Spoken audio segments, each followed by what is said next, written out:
Hey, Gavox here. So, lineup update and MLB Show 19. As you see, the big star in the middle of the field, Willie Mays. I was able to finally get him and afford him a couple of nice investments paid off, a couple of nice clutch pulls. All of it came together finally for Mays. Of course, this isn't a no money spent team, so don't even get that idea. But some of the things over the last few weeks kind of coalesced, and the player of the month was very profitable. So we were able to turn that around to get Willie Mays.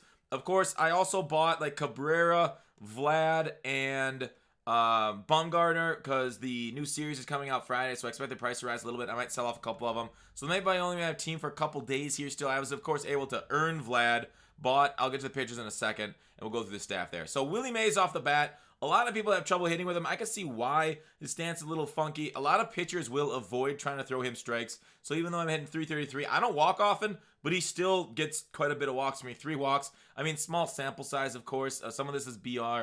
Other it's just, online ranked seasons, Hall of Fame. I think I played a couple games in All-Star to get up over 700. So anyways, not on the team for very long. So just got him. I think this week I got him earlier this week. Lofton. So I'm trying out Cabrera, Lofton, and Killebrew at those positions right now. I haven't played any games with them in their positions yet, so that's still to be determined. I also want to try out here Joey Bats. The AL East was the last one I did, so I also haven't gotten any games in with him, but he looks pretty solid too, especially like at third base is where I'd use him. 50 speeds. A little slow for the outfield, but he's got a nice arm strength there. So kind of similar to like Vlad in the outfield, maybe not the fastest.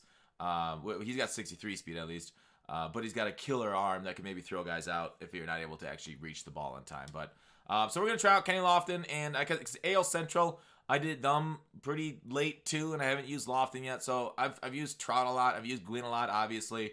So Gwynn's hitting 383 for me. A lot of that's at Hall of Fame online. I think most all of it. And there's been a couple conquests there too, but there's the outfield for the moment. If I were to go to my what's going to happen, I think, if I don't want after trying out like Lofton, I think if I keep Lofton in there, I would probably put Matthews at third base here, so I'd have a more balanced lefty-righty lineup. And then what would happen is if I'm facing a lefty like a Kershaw, Bumgarner, I would sub in Vlad and maybe Cabrera or somebody else at third base.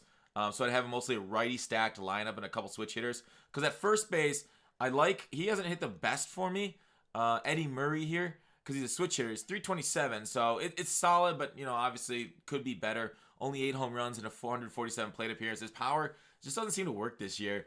It's frustrating, especially at the higher levels, smacking the hell out of the ball with some of the best players to ever play it, and the home run per 9 attribute says nope, you're not getting a home run there. So that's frustrating. But Eddie Murray would be a switch hitter. I'd probably put it at first base, but I don't know if 2 platoon players is too many.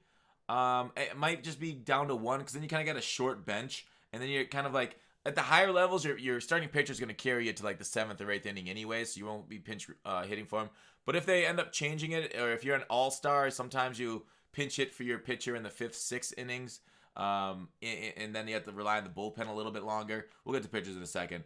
But then it'll be worse to have platoon players. So right now at the high levels, I'm not that angry about having platoon players, because you're going to be facing Kershaw for a good majority of it. So subbing in a righty hitter for a lefty to start the game out. So it might just be better to start this. So that way maybe it's better to switch, have 1 lefty, 1 righty platoon. So that way you're only subbing out 1 guy at the beginning of the game. It's probably what I'll do going forward. So if a righty starting, sub in Matthews for Cabrera. If a lefty starting, sub in Guerrero for Lofton. And I like that. Otherwise, so there it is. The bench, I got Braun here. I could put in somebody with, say, some traits like an Arenado when he's playing up maybe one day. He's playing up slightly today against lefties, so it might be a good day to put an Arenado because of the quirks. I said traits, quirks. Dead red quirk, and of course hitting fastballs. Hitting with 2 strikes always helps out quite a bit. So Arenado and up days. He's playing up most days. A lot of days it's not against lefties, but Trout's playing up. So yeah, a lot of playing up. Trout, 380 with Trout, pretty good too. But anyways, Henderson is my pinch runner on the bench. Of course, he can always come in smash lefties, good contact, vision, even righties he does well against. I ended up hitting 355 with him over 200 at bats. So Rodriguez, kind of been a low key pretty darn good addition for me. 343 it feels like, obviously small sample size. It feels like he's gotten some very clutch hits. I had him at my number 8 spot. So I had him right there before retooling my lineup yesterday. And I moved to the top of the order to hit in front of Gwynn. So that way I could get a little bit more middle of the order balance with lefty-righty here. It might, because I had Gwynn leading off forever. So basically I got him when I got to, Silver 1. So maybe I'll go back to that a few games, but of course I'm going to try out Irod there leading it off, because 72 speed ain't bad to get in front. 89 speed's obviously better, but I think Gwynn's the better hitter, obviously, just based off stats. Ivan's got a little bit more power, but I put him in the 2-hole, and then Willie Mays, so people pitch around. Rowdy Mash, I'll show his stats in a second. I got to get into game to show it to you, so I'll do that at the end. Hornsby, of course, hits well. Lofton, Killebrew, Cabrera, we just talked about. So that's currently what I'm thinking at. Let me know what do you guys like this lineup? What would you guys put? Who would you sub out? Is Lofton good enough? Of course, he's just a tryout for me, but high contact vision now that I'm Hall of Fame is kind of what you need. I need those bloops. Maybe I should go for Ichiro in my next and try out Ichiro instead of Lofton, because I don't think I'll sub out Gwynn or Mays going forward. On to the pitching staff. So you saw me pull Greinke, Ryan, and Kershaw. I start Ryan first so that way I don't get a lot of Kershaw mirrors, but because a lot of people put Kershaw first. So I got those two. I'm approaching, once I get to gold 1, I'll probably take Hoffman and replace somebody like Rodney. But there's the current one. I'm thinking Mathewson. I think I played a game and then did a conquest game with him or something. And the guy quit after, a guy quit after 5 innings or something. And I don't know. He did well in that one game. I think it's just because he struggled. What was his strikeouts? Did I miss the strikeouts? Strikeouts, 18 strikeouts. I struck the guy out a ton, but he wasn't very good because it was just a friendly online. I don't know. Not having a changeup or a ball that goes horizontal feels like it's a detriment to him, but I kind of want to get a little more experience with him. Hershiser's an absolute goon. 75 innings pitched, 1.31 ERA. Hershiser's probably my second favorite pitcher in the game right now. He's dominant. Scherzer was okay for me. 3.6 ERA over 20 innings. Not a huge sample size. Scott, I don't think I used. Roy Oswalt was good for me. There was a couple games he got lit up that kind of inflated his ERA, which hurt. But overall, he's got a great pitch mix. The hits per 9 kind of screw him a little bit, though. But his pitch mix is phenomenal. DeGrom, I pitched good with. 23 innings. Sale, I used him out of the bullpen more than I used the starter yet. I didn't even use the starter yet, but he's an event god. Spawn winds up too long. And then, of course, I'm not going to go through all of them. But these are my starting 5. Ryan so far, 0.82 ERA through 22 innings pitched. Kershaw, 2.18 through 53. Oh, so he's been lit up a little bit more. But, 2 ERA is not bad at all in the long run. Greinke, guy quit out after 2 innings on me. Bumgarner, I have not pitched with him yet. I just picked him up, I think, the other day. And I think I talked about Vita.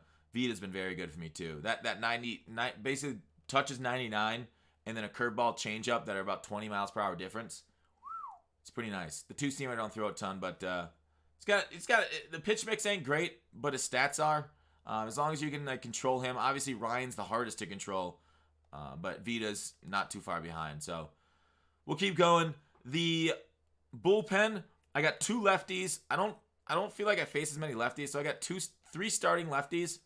So a lot of guys will kind of throw in righty pinch hitters. But I don't feel like I face enough lefties, top-end lefties in the game. Maybe when we get a Ruth in the game or something, we'll go. We'll see a lot more. We'll see him, obviously, in a lot of lineups. But then I go 5 righties, because when I had 3 lefties, I felt it was 1 too many. I was running out of righties at times. So I think 2 is good enough for me. Bring him in. Chapman, Venters. Venters is a goddamn stud. His ERA is a little bit higher due to the lefty event, but his ability, the sinker-slurve combo, one of the greatest combos in the game. Sinker you can throw anywhere in the zone, basically, except for right down the middle, of course. Even right down the middle, it kind of fucks up people. But high sinkers freezes them. Low sinkers goes below the zone. Low sinkers is a little bit easier to lay off because people don't go for that, because you'll be throwing changeups down there to drop out of the zone. But sinkers off the edge, trailing back in. Everywhere the sinker goes, I want to be, because not only is it great movement, it's also hard to square up. And even when they do, it gets a lot of outs. Ken Giles, just because he throws fast as fuck and has got a slider changeup combo. Good per 9s. Chapman, again, good per 9s. A great combo of pitches, slider, changeup. You really can't be that. Rodney's Rodney's performing really well for me, obviously. 0.96 ERA and 37 inning pitch. I'm always just I I feel like I'm always on the fringe with him. I always feel like I give up, even though his whip's really good. I don't know. I don't know why I'm nervous with him. I think it maybe just one outing, 1 or 2 outings kind of just sticks in my mind where they got some pretty easy hits off him. And I think I blew the save with him. But overall, 98 mile per hour 4-seamer. Good movement on the 2-seamer. Circle change doesn't move as well as it did last year. I think circle change last year was godlike. This year not good, and his slider sucks. Fingers is played well in a limited sample size. There was one inning I think he got lit up, but he didn't let up any runs. The fork ball is great. Just kind of falls off the table on his fork from what I've used in his brief time. Rob Nen, of course, throwing 99. It always leaves a good taste in the mouth for the pitcher. The batters have a hard time catching up, especially on the hands. But almost 30 innings pitched there, 1.23 ERA. And then Goose. A lot of people say Goose isn't that good. I don't know. I've had a ton of success with Goose. Goose has been one of my best relievers all year. I've absolutely loved the card. And, I mean, just looking at his results, too, it matches up to how I feel he plays. 99 miles per hour plus on the fastball. Sinker, a high 90 sinker, or a mid 90 sinker, a slurve and a changeup. Those are some of the best pitches in the game. Like, that combo right there. Like, unless he had, like, you can only get better with, like, a knuckleball or something crazy like that. But that is a great combo. I love Rich Goose Gossage there. So that's the lineup in the bullpen for now. It's pretty much a top-end squad. You really can't get too much better than that. I guess I'm missing a couple. I could try out Wade Boggs at third, but I want to kind of try out a couple of other cards before I try him out. And, of course, the third-inning bosses are coming. I don't think I'll lock in Cabrera. I think I'll probably take my stubs and run when they get on Friday when those things add to the new set. So maybe Cabrera, Vlad, and Bumgarner aren't long for this team, but that's kind of what I'm rolling with right now. So let me know what you guys think. Thanks for watching Call Action. I'll see you tomorrow.